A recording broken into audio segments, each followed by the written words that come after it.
You spend 4 years learning about things you will never use. You pay somewhere between $60,000 and $200,000 for the privilege. You graduate into a job market where roughly half of recent college graduates are working jobs that never required a degree in the first place. You then spend the next decade paying off debt with the salary from that job. And somewhere in year 3 of that repayment plan, a little voice in your head goes, wait, was this the deal the whole time? Here is the wild part. You signed up for it voluntarily. Most people around you did too, and almost nobody stopped to read the contract. So the question is not whether college is worth it in some vague philosophical sense. The question is, who is it actually worth it for? And why does the system keep selling it to people it was never designed to help? We are going to explain exactly how this machine works, why it was built, who it serves, and why it is eating an entire generation quietly and efficiently. The metaphor I want you to hold on to through this whole video is a conveyor belt, not a ladder, not a road, a conveyor belt. Because a ladder implies effort gets you somewhere, a conveyor belt moves regardless of your effort. You just stand on it, pay the toll, and get delivered somewhere. The problem is that in 1985, that belt delivered you to a decent job with benefits and a pension. In 2026, it delivers you to a LinkedIn profile and a credit score problem. Same belt, different destination. Nobody updated the map. First escalation cycle. Let us talk about tuition for a second, because the numbers here are genuinely embarrassing for higher education as an industry. Since 1980, college tuition has increased by over 1,300%. Inflation over that same period is around 300%. So tuition did not just outpace inflation, it lapped it 4 times. Meanwhile, the median wage for college graduates adjusted for inflation has barely moved in 30 years. You think the problem is that people are choosing the wrong degrees, but that is actually not the core problem. The problem is the pricing model itself. Here is why tuition keeps rising, and it has nothing to do with quality. The federal government created a system in which almost any student can borrow almost any amount of money to attend almost any accredited institution. The school gets paid immediately, the student pays later. The government guarantees the loan, and the school takes on zero risk. When the buyer has unlimited credit and the seller bears no consequence, if the product fails, the price goes up forever. This is not a theory, this is just how pricing works when you remove the natural feedback loop between cost and consequence. A restaurant that charges $100 for a bad meal loses customers. A university that charges $60,000 per year for a credential that does not produce employment just keeps enrolling people. Because the loan is already approved, the conveyor belt keeps moving. Second escalation cycle. Now you might be thinking, okay, but surely the degree still opens doors that nothing else can open. And to be fair, in some fields, yes. Medicine, law, engineering. If you want to be a surgeon, I am not here to tell you to watch YouTube instead. But here is the problem. Those fields make up a small fraction of total enrollment. The majority of students are getting degrees in areas where the actual hiring signal is just the credential itself. The piece of paper, not the knowledge. Let me show you what that actually looks like in numbers. Imagine 2 people. Call them person A and person B. Person A goes to a 4-year private university. Total cost with room, board, fees, and tuition, $200,000. They borrow all of it at a 6.5% interest rate. They graduate at 22 with a communications degree. They get a job paying $48,000 a year. After taxes, take home is roughly $34,000 annually. Minimum payment on $200,000 of student debt over 10 years is around $2,200 a month. That is $26,400 a year, which leaves them with $7,600 a year to live on.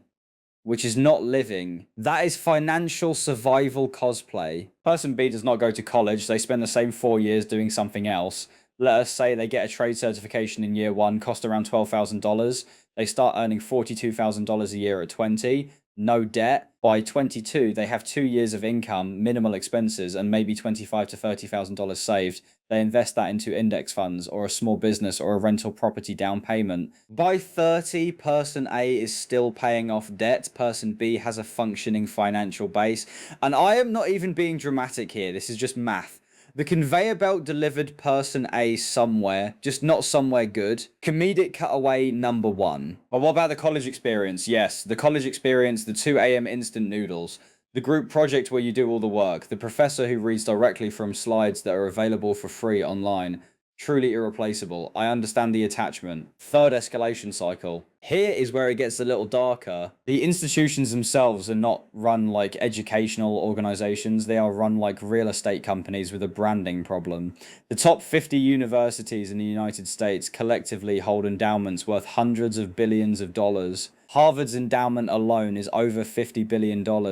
They pay almost no taxes on investment gains from that endowment, and they spend a relatively small percentage of it on actual student financial aid. The business model is this: build beautiful campuses, hire prestigious professors for research that undergraduates will never interact with, charge maximum tuition, collect endowment returns tax-free, and rank well enough in the US news system to justify the whole thing the following year. You think the university's incentive is to educate you, but the university's actual incentive is to maintain selectivity, prestige, and tuition revenue.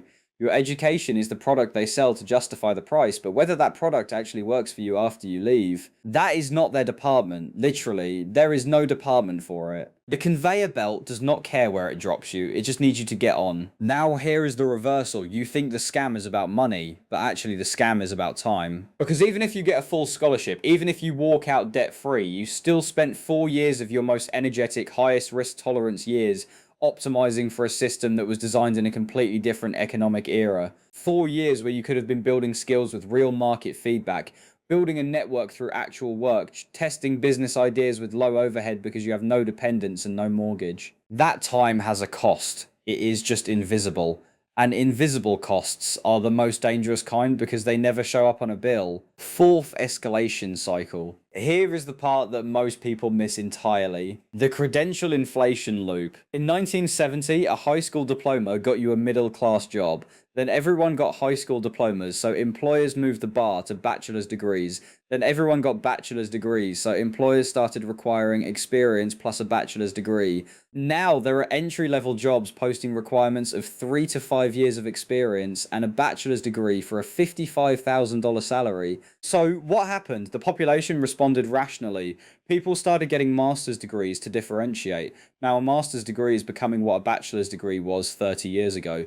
The bar keeps moving, and every time it moves, the tuition invoice goes up, and the expected outcome stays roughly the same. This is credential inflation, and it is a feedback loop that the current system has no mechanism to stop, because the universities benefit from it, employers benefit from using credentials as a cheap filter, and the only person who does not benefit is the person on the conveyor belt who keeps paying more to stay in the same relative position. The system is not broken, it is working exactly as designed, just not for you. Comedic cutaway number 2. Somewhere a university administrator is reading this and going, well, college provides critical thinking skills. Sir, your institution just charged a 19-year-old from Ohio $42,000 for a year of critical thinking skills that he could have developed for free by reading 12 books and arguing with strangers on the internet. I respect the hustle, but let us be honest about what is happening here. Mini case study. Let me tell you about a pattern I have seen play out more than once. Young person, smart, motivated, picks a degree that sounds practical. Business administration, graduates with around $65,000 in debt. Gets a job at a medium-sized company doing entry-level operations work. Salary $52,000 a year. Reasonable start on paper. Year 1, they are making payments, living tight, doing good work. Year 2, they ask for a raise. Gets 4%. Inflation that year is around 5%. So in real terms, they got a pay cut. Year 3, they start looking around and notice that the people getting ahead in the company either have a very specific technical skill, like data analysis or software development, or they have some kind of relationship capital, meaning they know the right people. The business degree did not give them either. It gave them a broad education in concepts that the job actually taught them faster through doing anyway. So they spend the next 2 years teaching themselves SQL and Python through free online courses. They get promoted. They start earning $75,000. At this point, they are 27. The skills that moved their career forward cost them nothing except time. The degree that cost $65,000 plus interest got them in the door. That is it. That was its only function. A door. A $65,000 door. That many companies are now starting to remove entirely because major employers like Google, Apple, IBM, and dozens of others have publicly dropped degree requirements for large portions of their roles. The door is disappearing, and people are still paying full price to walk through it. Now back to where we started. The conveyor belt was built for a world where credentials were scarce and economic growth was consistent and one job could reasonably fund one life. That world is mostly gone. What we have now is a machine that was designed for a different economy, still running at full capacity, charging full price, delivering outputs that do not match what the labor market actually rewards anymore. The mismatch is the product, and the people running the machine know about the mismatch. They just have no incentive to fix it, because fixing it would require restructuring pricing, removing barriers to alternative credentials, and probably shrinking the institution. None of that serves the institution. So what do you actually do with this? 3 things. And none of them are drop out tomorrow, because that is just replacing one bad decision with a different one. First, audit the credential before you buy it. Before you spend any money on any program, find 10 people who have that exact degree from that type of school and are 5 to 10 years out. Not the success stories the university puts on the brochure. Random people on LinkedIn. Look at where they actually are. If the pattern is good, the degree might be worth it. If the pattern is debt plus underemployment plus lateral movement, that is your data. Trust the pattern, not the pitch. Second, understand what you are actually buying and buy only that part. If you need a credential to enter a regulated profession, get it as efficiently as possible. Cheapest accredited program, shortest timeline, no prestige premium. The premium is for the brand, not the education. If the job you want does not legally require the degree, pressure test whether it actually filters for it in practice before spending 4 years and 6 figures, assuming it does. Third, treat the opportunity cost as a real cost. Every year you spend in a program that does not compound towards something. You are spending a year that someone else is using to build skills, build savings, or build leverage. Opportunity cost is invisible, but it is the most honest price tag on any decision. Add it to your calculation and then decide. The conveyor belt is still running, you just do not have to get on it.